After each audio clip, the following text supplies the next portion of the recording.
마태복음 19장 13절에서 23절 말씀입니다. 한 절씩 교독하겠습니다. 그때 사람들이 예수께서 안수하고 기도해 주심을 바라고 어린아이들을 데리고 오매 제자들이 꾸짖거늘 예수께서 이르시되 어린아이들을 용납하고 내게 오는 것을 금하지 말라. 천국이 이런 사람의 것이니라 하시고 그들에게 안수하시고 거기를 떠나시니라. 어떤 사람이 주께 와서 이르되 선생님이여 내가 무슨 선한 일을 하여야 영생을 얻으리이까? 예수께서 이르시되 어찌하여 선한 일을 내게 묻느냐? 선한 이는 오직 한 분이시니라. 내가 생명에 들어가려면 계명들을 지키라. 이르되 어느 계명이오니이까? 예수께서 이르시되 살인하지 말라, 간음하지 말라, 도둑질하지 말라, 거짓 증언하지 말라, 내 부모를 공경하라, 내 이웃을 내 자신과 같이 사랑하라 하신 것이니라. 그 청년이 이르되 이 모든 것을 내가 지키었사온데 아직도 무엇이 부족하니까? 예수께서 이르시되 내가 온전하고자 할진대 가서 내 소유를 팔아 가난한 자들에게 주라. 그리하면 하늘에서 보화가 내게 있으리라. 그리고 와서 나를 따르라 하시니 그 청년이 재물이 많음으로 이 말씀을 듣고 근심하며 가니라. 함께 읽습니다. 예수께서 제자들에게 이르시되 내가 진실로 너희에게 이르노니 부자는 천국에 들어가기가 어려우니라.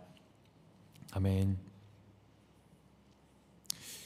제가 결혼했지만 아직 아이가 없어서 아이를 갖는다는 게 어떤 느낌일까, 그걸 아는 것이 제 깊은 소원 중에 하나인데요.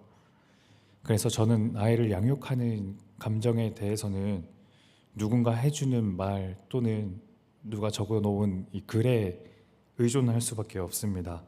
그 중에서도 제가 인상 깊게 봤던 글이 있는데요. 소설가 한강은 아이에 대한 글을 이렇게 적은 적 있습니다. 내 몸도 각별히 보살펴 줘야 할 형편에 젖먹이 아이를 돌보는 것은 쉽지 않은 일이었다. 아이를 재워놓고도 피로와 통증 때문에 오히려 몇 시간씩 잠 못 이루는 밤이 많았다.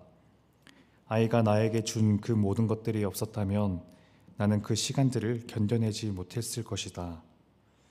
아이가 나에게 준 것들 써놓고 보니 가슴이 뭉클해진다. 육아란 아이에게 무조건적으로 자신을 내주는 것이라고 흔히 말해지지만 나의 경우에는 정반대로 너무나 많은 것을 받아왔다는 생각이 앞서는 건 왜일까? 육아란 아이에게 무조건적으로 자신을 내주는 것이라 흔히 말해지지만 나의 경우에는 정반대로 너무나 많은 것을 받아왔다는 생각. 또 다른 글에서 소설가 한강은 이런 글을 적기도 했습니다. 그때 나는 깨닫는다. 온종일 내 뼈마디를 으스러뜨려 놓았던 이 녀석이 얼마나 작은 몸을 가졌는지, 얼마나 부드럽고 향긋한지, 내 안일한 모성애에 비교되지 않을 만큼 녀석이 얼마나 나를 사랑하는지, 그 사랑이 얼마나 맹목적인지, 그리고 한결같은지. 육아를 경험한 사람만이 느낄 수 있는 이 감정을 기록해 놓은 글을 보면서 저도 그런 감정을 느껴보고 싶다는 생각이 얼마나 많이 들었는지 모릅니다. 경험해 보지 못했기 때문에 제가 이런 호들갑을 떨고 있는데 여기 계신 분들께서는 당연한 이야기를 저렇게 하나 싶으실 거예요. 내가 아이에게 주는 사랑, 그보다 더 절대적인 의존과 사랑을 아이가 부모에게 보내고 있다는 것. 오늘 말씀에서 제가 이 글을 떠올린 건 예수께서 부자 청년과 아이에게 보이신 태도 때문이었습니다. 천국에 들어가는 것에 대해서 예수님은 부자 청년과 또 어린아이에게 상반된 태도를 보이시는데요. 우리가 잘 아시는 것처럼 부자 청년은 모든 계명들을 다 지켰다고 합니다. 살인하지 말라, 간음하지 말라, 도둑질하지 말라, 부모를 공경하라, 이웃을 사랑하라, 그 모든 계명들까지. 그런 계명을 다 지켰으므로 그는 예수님께 반문하는 거예요. 20절, 그 청년이 이르되 이 모든 것을 내가 지키었사온데 아직도 무엇이 부족하니이까? 이 말에 이 청년의 자부심과 자신감이 물씬 배어납니다. 그러나 예수님께서는 그 청년이 아직도 부족한 것에 대해서 말씀하십니다. 내 소유를 팔아 가난한 자들에게 주라. 예수님께서는 가난해야만 천국에 들어갈 수 있다는 걸 알려주기 위해서가 아니라 모든 계명을 다 지키려고 했던 그 청년이 사실 그 율법의 표면만이 아니라 그 이면에 숨겨져 있는 율법의 정신, 더 중요한 것은 나 자신의 거룩만이 아니라 타인의 안위와 생명까지도 그는 그렇게 생각하고 있는가, 그것을 여쭤보신 거예요. 청년은 결국 예수님을 떠납니다. 예수님의 이런 반응은 사실 주변에 있던 제자들에게는 아주 뜻밖이었을 겁니다. 누구라도 부자 청년이 이 천국에, 영생에 어울리는 사람이라 생각했을 거예요. 하지만 이 부자 청년이 이전의 이야기에서 나오는, 그러니까 영생에 어울리는 청년과는 전혀 다른 존재가 나오는데, 그에 대해 예수님께서 하신 말씀이 제자들을 또한 의아하게 했을 겁니다. 14절 우리 같이 읽습니다. 예수께서 이르시되 어린아이들을 용납하고 내게 오는 것을 금하지 말라. 천국이 이런 사람의 것이니라 하시고, 예수님께 기도 부탁하러 온 어린아이, 그 아이를 안고 있는 어른들,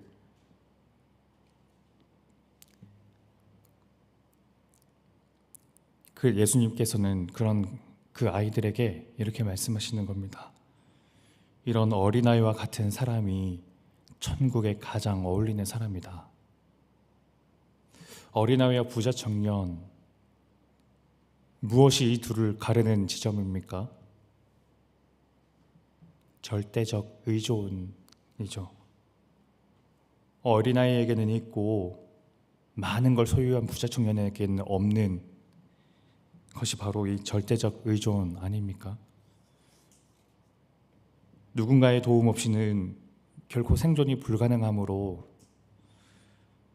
제 부모를 향해 절대적이고 맹목적이게 되는 상태, 내가 지금껏 움켜쥔 것보다 내 손에 든 것이 하나도 없어서 누군가의 따뜻한 환대만을 간절히 바라고 있는 상태, 천국에 어울리는 사람은 이렇게 하나님을 전적으로 의존하는 어린아이와 같은 사람이라고 예수님은 지금 이 두 사람의 이야기를 통해 알려주고 계시는 겁니다. 저희는 얼마나 쉽게 어린아이와 부자 청년을 오가고 합니까? 내가 견디기 버겁게 느껴지는 것 앞에서 저희는 자주 어린아이의 마음이 되었다가도 그 일을 하다 보면 어느 정도 시간이 지나고 금방 내가 이렇게까지 걱정할 게 아니었네 하는 생각이 들면 어느새 부자 청년의 마음이 되기도 하죠. 오늘 이 어린아이의 마음, 천국에 어울리는 그 마음을 다시 떠올리면서 하나님, 제가 주님 없이는 아무것도 할 수 없습니다. 이 마음을 소망하는 오늘 되었으면 좋겠습니다. 부자 청년이 되었다가 하나님, 제 부자 청년의 마음을 없애주시고 제 마음을 겸허하게 하셔서 어린아이의 마음이 되게 하옵소서. 그렇게 고백하며 나아가는 오늘 되길 원합니다. 기도하겠습니다. 하나님 아버지, 저희는 자주 어린아이와 부자 청년의 마음을 오갑니다. 저의 마음은 처음에는 쉽게 저희가 견디기 어려운 것 앞에서 어린아이의 마음이 되었다가도 금방 그 일이 조금이라도 능숙해지거나 내 눈에 파악이 되는 것 같으면 어느새 부자 청년의 마음으로 건너가기도 합니다.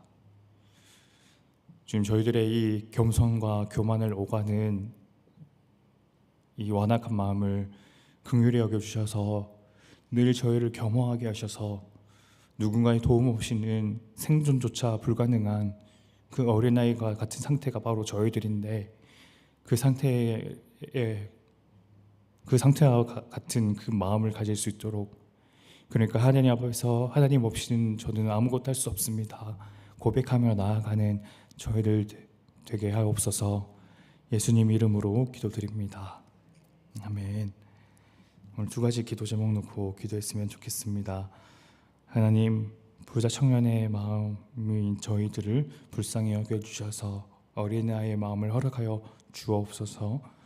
그리고 둘째로 우리의 두고 온 우리 가정들 놓고 하나님이 우리 가정이 하나님의 선한 뜻을 헤아리고 그 선한 뜻을 향해 저희 마음을 온전히 모을 수 있도록 하옵소서.